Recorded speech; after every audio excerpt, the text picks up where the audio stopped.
Yes, I'm still here. I'm John. I'm the Fizzacist. And yes, the past, I don't know how long, has been kind of video 3. Because let's be honest, 2020, 2021, it's been a kind of a peach, hasn't it? But stop before you continue your project, before you start going any further down the road of developing your drink. Listen to this little message. Welcome to the factory.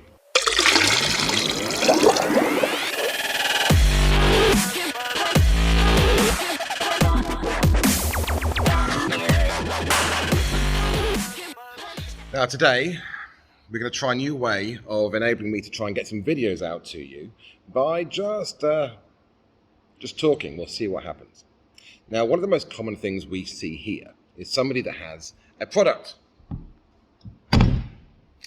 You've got your product, maybe it's been developed by you, maybe it's been developed by somebody else, they've done the research and development, put all flavors together, you've done it yourself, doesn't matter. NPD is not something we're going to try and cover today. What I want to discuss today is how people think that the stuff inside the bottle and the bottle are not connected. You can do whatever you want. Well, let me tell you, this product goes in this bottle. It cannot, will not work in a PET bottle, nor would it work in a pouch like this. First rule, stop before you go any further, is stop thinking about your product as a bulk material, something that goes inside a bottle, and then a bottle being the thing that you want to have for marketing reasons, or whatever the case may be.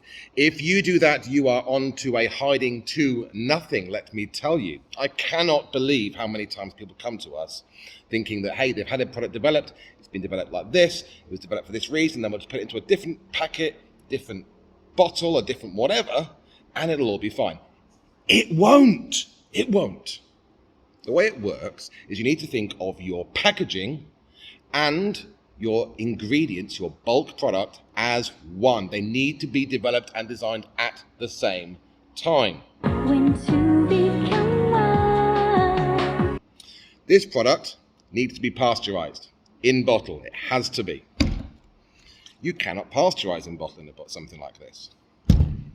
Some pouches you may be able to, some you won't, but this one would certainly explode.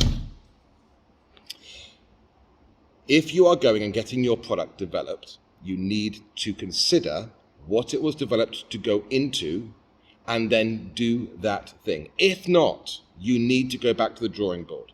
Same thing happens with preservation, and that's really what this comes down to.